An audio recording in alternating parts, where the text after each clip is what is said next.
working through the night, the Massachusetts Senate passed a police reform bill early this morning.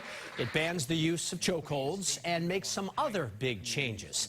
The 17-hour session concluded with a 30-7 vote in favor of the bill, but some are criticizing the changes that it would bring. WBZ's Christina Hager is live for us at the State House tonight with more. Christina. Well, David, this is something lawmakers here have been working on ever since the outcry and the protests following the death of George Floyd in Minneapolis back in May. And the supporters of this bill say it is the beginning of police reform here in Massachusetts. The bill is passed to be engrossed. Just after 4 o'clock in the morning, senators passed a bill with sweeping police reforms. This bill is an insult. Hours later, Boston's police union lashed out. Its lack of public dialogue and discussion, its lack of proper hearings, and the general lack of transparency. The bill bans chokeholds and deadly force except where there's imminent harm. It requires officers to intervene when fellow police use excessive force.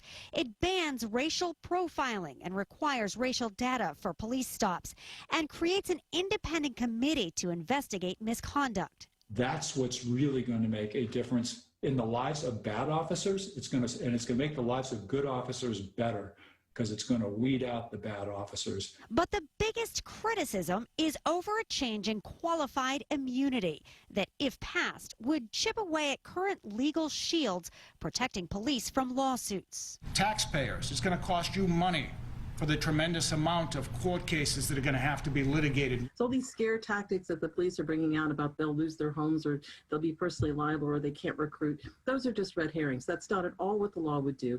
Rather, what it would do is just offer a common sense reform that would ensure that police are held accountable. The bill now goes to the House, where Representative Carlos Gonzalez hopes it passes before the legislative session ends.